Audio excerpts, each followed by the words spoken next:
السلام علیکم ورحمۃ اللہ وبرکاتہ۔ الحمد للہ رب العالمین والصلاة والسلام علی رسولہ الکریم، اما بعد۔ محترم حضرات، آج کے اس عظیم الشان پروگرام میں آپ حضرات کے سامنے 15 اگست کے موقع پر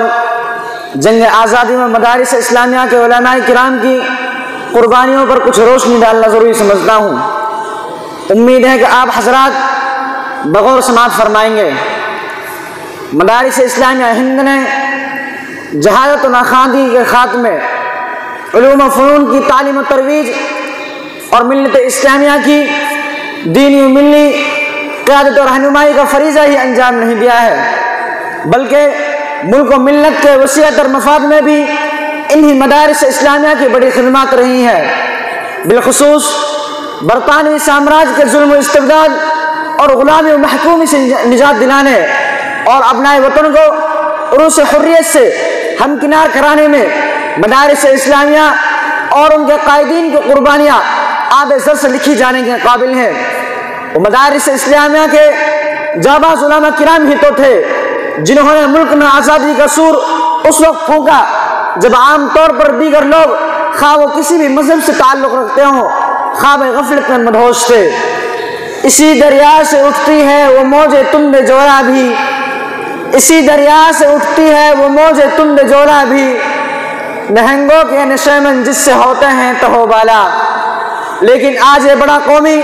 المیہ ہے کہ جب بھی 15 اگست کے تاریخ 7 دن کے موقع پر یا کسی بھی تاریخی پروگرام میں مجاہدین آزادی کی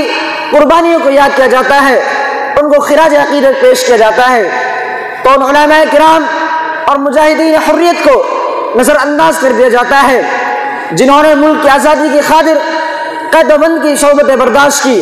کبھی مالٹا کی کوٹھیوں میں قیام کیا، کالے پانی میں جانثاری و سرفروشی کی مثال قائم کی جن کی نظیر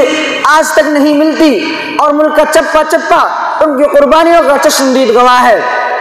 پتا پتا بوٹا بوٹا حال ہمارا جانے ہیں، پتا پتا بوٹا بوٹا حال ہمارا جانے، گل ہی نہ جانے باغ تو سارا جانے ہیں۔ ملک کا ایک بڑا طبقہ اس غلط فہمی میں مبتلا ہے کہ دینی و اسلامی مدارس قومی دھارے سے بالکل الگ تھلگ، ملکی و قومی مفادات سے بے پرواہ ہو کر صرف دینی تعلیم کی اشاعت میں لگے رہتے ہیں۔ مدارس کے فضلاء گرد و پیش کے حالات سے بے خبر اور ملکی و قومی خدمت کے شعور و احساس سے بھی عاری ہوتے ہیں، لیکن در حقیقت مدارس اسلامیہ کا شاندار ماضی اس مفروضے کو قطعاً غلط اور بے بنیاد قرار دیتا ہے، اور تاریخ ہند کی پیشانی پر سب مدارس اسلامیہ کی ملکی و قومی خدمات اور کارناموں کو نقوش پکار پکار کر کہہ رہے ہیں کہ مدارس اسلامیہ کے علماء کرام اور فضلاء اعظام نے ہمیشہ ملکی مفادات کی پاسبانی اور اپنے خون و پسینے سے چمنستان ہند کی آبیاری کی ہے، اور ملک کی آزادی کی تاریخ ان کی قربانیوں سے لالہزار ہے۔ چنانچہ ان ہزاروں علماء کرام اور مجاہدین آزادی کی ایک لمبی فہرست ہے جن کے اسماء کو قلت وقت کے دامنگیر ہونے کی وجہ سے بیان کرنے سے عاجز و قاصد ہوں، جنہوں نے ملک کی آزادی کی خاطر ہر طرح کی قربانی پیش کی اور قائدانہ رول ادا کیا۔ ہاں البتہ چند اسماء کا ذکر کر دینا ضروری سمجھتا ہوں جن میں سرِ فہرست یہ ہے: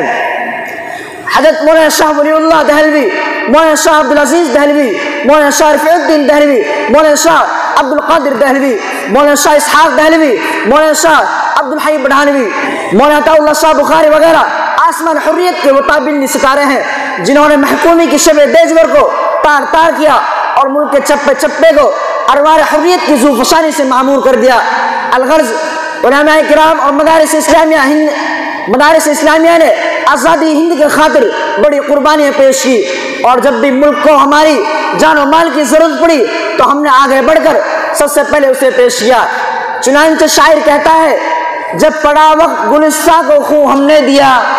جب پڑا وقت گلستہ کو خوں ہم نے دیا، بہار آئی تو کہتے ہیں تیرا کام نہیں۔ یہ ہے وہ سورما وہ مجاہد ہے، یہ ہے وہ سورما وہ مجاہد ہے، یہ فیض سے جن کے یہ ملک آزاد ہے۔ ان کو ہم بھول جائیں یہ زیبا نہیں، ان کو ہم بھول جائیں یہ زیبا نہیں، یہ وطن ان کے احساس سے آباد ہے۔ وآخر دعوانا الحمدللہ رب العالمین۔ السلام علیکم ورحمۃ اللہ۔